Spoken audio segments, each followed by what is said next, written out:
Over thinking की समस्या काफ़ी कॉमन हो गई है। काफ़ी लोगों में ओवर थिंकिंग ज़्यादा बढ़ रहा है, बदलते लाइफस्टाइल की वजह से, स्ट्रेस की वजह से, और बहुत ज़्यादा सोच माइंड में आती रहती है। किसी भी प्रकार की एक प्रकार की सोच जो है, आप बार बार उसी के बारे में सोचते रहते हो, उसी तरीके से सोचते रहते हो, और वो सोचने के बाद आपको बहुत ज़्यादा तकलीफ होती है, मानसिक तौर पे बहुत ज़्यादा तकलीफ होती है।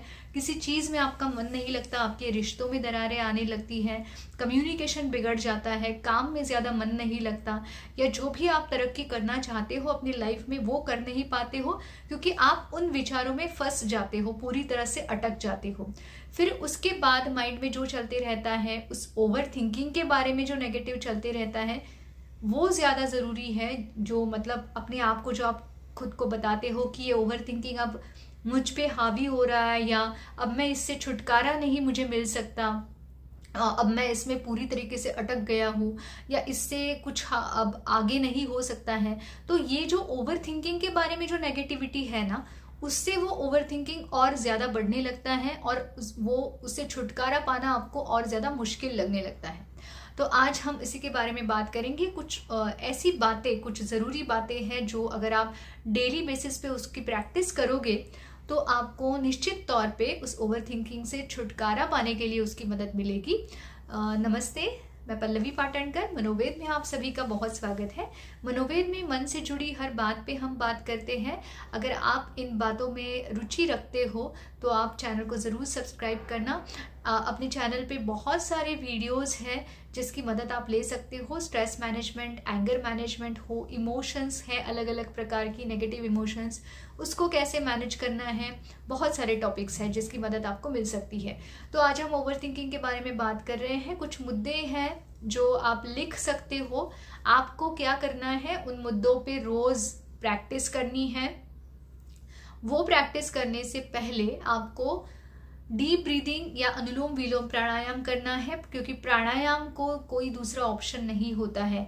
हमारी सांस से कीमती चीज़ इस दुनिया में कुछ भी नहीं है, इसलिए जितनी अच्छी हम सांस लेंगे उतनी ही जल्दी हमारी नेगेटिविटी हमसे दूर चली जाती है।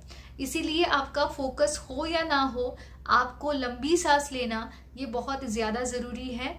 अगर आपकी प्रॉब्लम अभी बहुत ज़्यादा है, बहुत ज़्यादा सोच है, तो कम से कम दिन में 3 बार 10-10 मिनट के लिए आपको ये प्रैक्टिस करना है। तो जब आप डीप ब्रीदिंग करते हो उसके बाद आप थोड़ा हल्का महसूस करोगे। फिर उसके बाद जो मैं अभी मुद्दे आपको बता रही हूँ, जो आप लिख के लेने वाले हो, उसको आपको प्रैक्टिस करना है।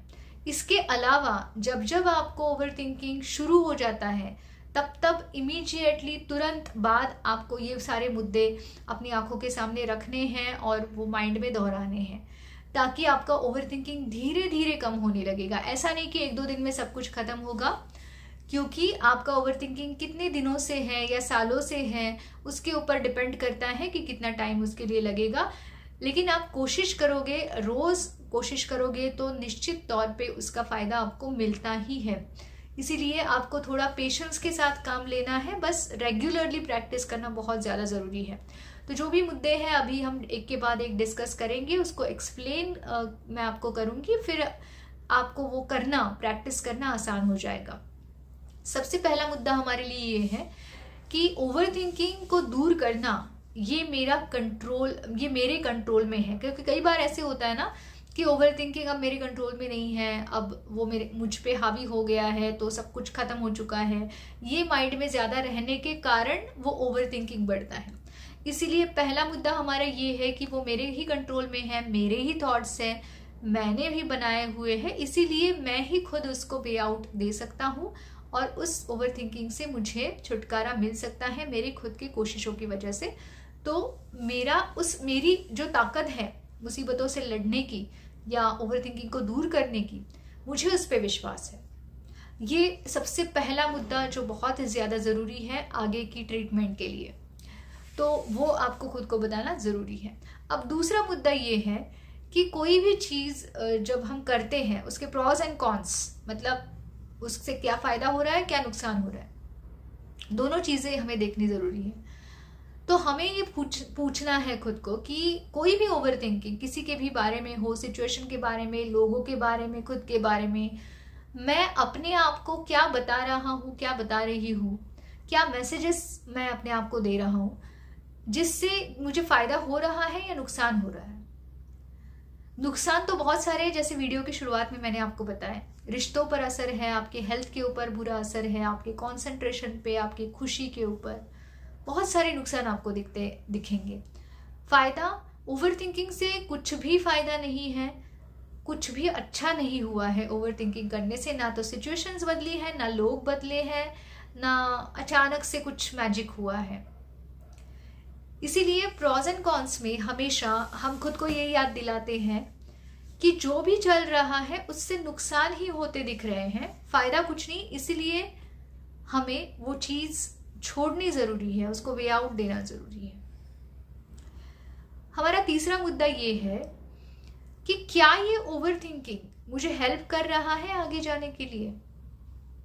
बिल्कुल भी नहीं। जैसा अभी देखा हमने, इतने सारे नुकसान करने वाली चीज हमें मदद कैसे कर सकती है? तो हेल्प कुछ भी नहीं है, मदद कुछ भी नहीं है। चौथा मुद्दा जो है कि इसका उपयोग क्या है, क्या इससे कुछ हासिल हुआ है? अभी तक कुछ भी हासिल हुआ नहीं है। इसमें हमारा टाइम, हमारी एनर्जी जा रही है। इसीलिए पांचवा मुद्दा जो है, हम अपने आप को ये बोलते हैं, क्या ये मेरी जिंदगी का इतना महत्वपूर्ण हिस्सा है कि जिसके लिए मैं इतना टाइम और इतनी एनर्जी दूं? इससे क्या मिल रहा है मुझे? अगर कोई चीज मेरे हिस्से में आई है जो बुरी है, किसी ने बुरा बर्ताव किया है, कोई बड़ा फेलियर है, कोई नुकसान है, कुछ भी है जिसके बारे में अपने आप को मैं अगर बार बार बोल रही हूँ नेगेटिव बातें, तो क्या ये इतना जरूरी है इसके बारे में सोचना कि जिसमें मैं अपना इतना टाइम और अपनी इतनी एनर्जी दूं, जो टाइम और जो एनर्जी मैं किसी अच्छे काम के लिए दे सकता हूं या दे सकती हूँ। तो ये जो मुद्दा है हमारा, ये वहां पे बहुत ज्यादा जरूरी है, पांचवा मुद्दा जो हमने देखा। अब नेक्स्ट हमारा मुद्दा है 6 वाला जो नंबर हमारा जो है पॉइंट, उसमें हम ये बात कर रहे हैं कि क्या इस बात का कुछ एविडेंस है, सबूत है? खास करके जब भविष्य के बारे में हम नेगेटिव प्रेडिक्शंस जब करते हैं, कुछ बुरा हो जाएगा, अच्छा नहीं होगा, या कुछ काम मुझसे होगा नहीं, क्या सबूत है इसका? कुछ भी सबूत नहीं है। जब जब आपने इसके पहले नेगेटिव प्रेडिक्शंस किए थे, कितनी बार वो सही निकले? कितनी बार उतना बुरा हुआ जितना आपने सोचा था? 50% भी नहीं, 50% भी नहीं हुआ होगा जितना आपने सोचा था बुरा, उतना बुरा नहीं हुआ। इसका मतलब ये सिर्फ और सिर्फ हमारी सोच है जिसकी वजह से हमें वो बहुत ज्यादा बड़ा दिखने लगता है। हमारा 7वां मुद्दा जो है, उसमें हम खुद को ये बोलते हैं कि अगर यही सिचुएशन मेरे किसी दोस्त के साथ हुई होती, किसी कोई अपना है मेरा उसके साथ हुई होती, तो मैं उसको क्या बोलता, मैं उसको किस तरीके से समझाता?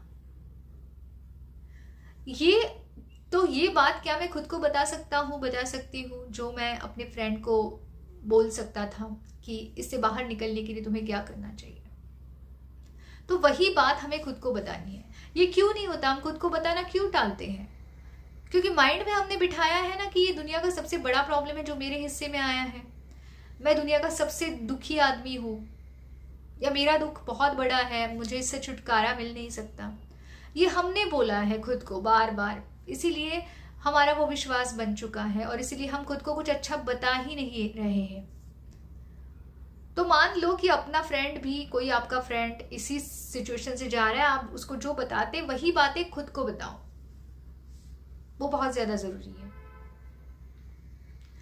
हमारा 8वां मुद्दा ये है कि कोई भी सिचुएशन हो जिसमें किसी व्यक्ति ने आपका अपमान किया है, कुछ बुरा हुआ है, कुछ बहुत ज्यादा नुकसान हुआ है, कोई भी हो जिसका ओवरथिंकिंग आप कर रहे हो, उसमें आप खुद को ये बताओ कि ज्यादा से ज्यादा बुरा क्या होगा?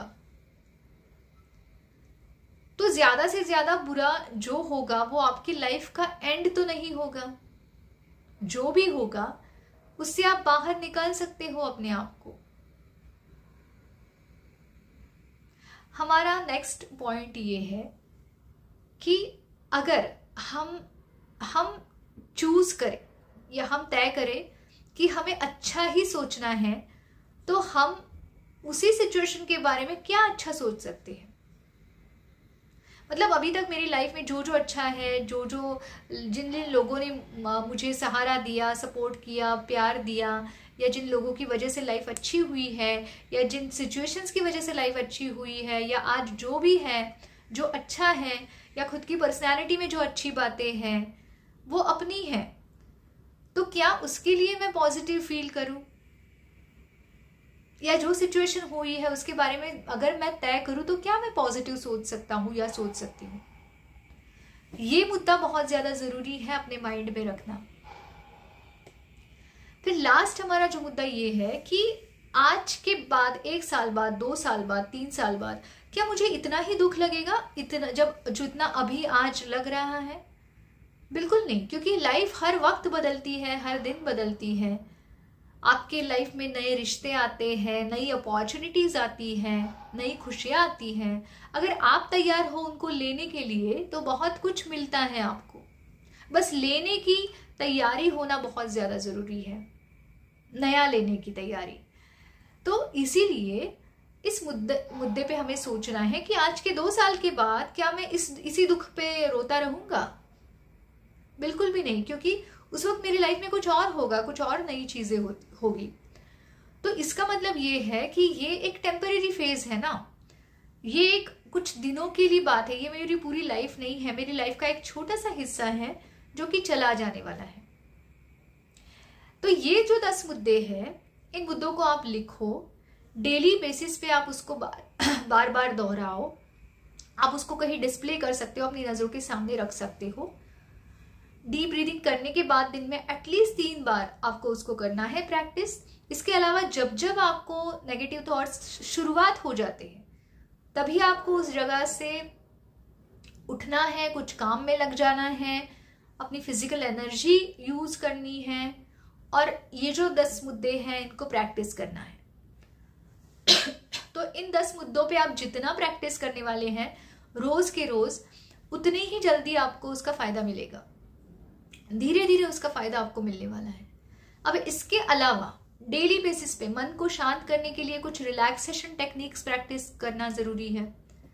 जैसे ब्रीदिंग एक्सरसाइज की हमने बात की, वैसे ही मंत्रास होते हैं अलग अलग प्रकार के, जो मंत्रास आपके मन को शांति दे, आपको पसंद हो, ऐसे मंत्रास डेली बेसिस पे प्रैक्टिस करें। रोज बाहर खुली हवा में वॉक के लिए जाना, साइकिलिंग करना, स्विमिंग करना, जो चीजें आपको पसंद है वो खेलना या फिर बाहर जाना। उसी कमरे में रहोगे, उसी जगह पे पूरा दिन बैठे रहोगे तो ओवरथिंकिंग होगा ही होगा। आपको अपनी बॉडी की एनर्जी यूज करनी है, नेचर के साथ अपने आप को कनेक्ट करना है, पुरानी जो पॉजिटिव मेमोरीज है, अच्छी वाली यादें, वो दोहरानी है।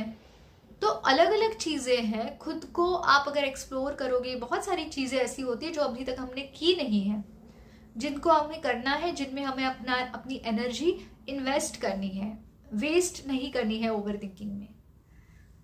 तो ये बात बहुत ज्यादा जरूरी है। आप डेली बेसिस पे उसकी प्रैक्टिस करना शुरू कीजिए, आपको उसका फायदा जरूर मिलने वाला है। वीडियो पसंद आया है तो लाइक करना मत भूलिए, ज्यादा से ज्यादा लोगों तक ये बातें पहुंचे, इसके लिए शेयर करते जाइए, और ऐसे ही अलग अलग वीडियोस के लिए चैनल को सब्सक्राइब कीजिए। धन्यवाद।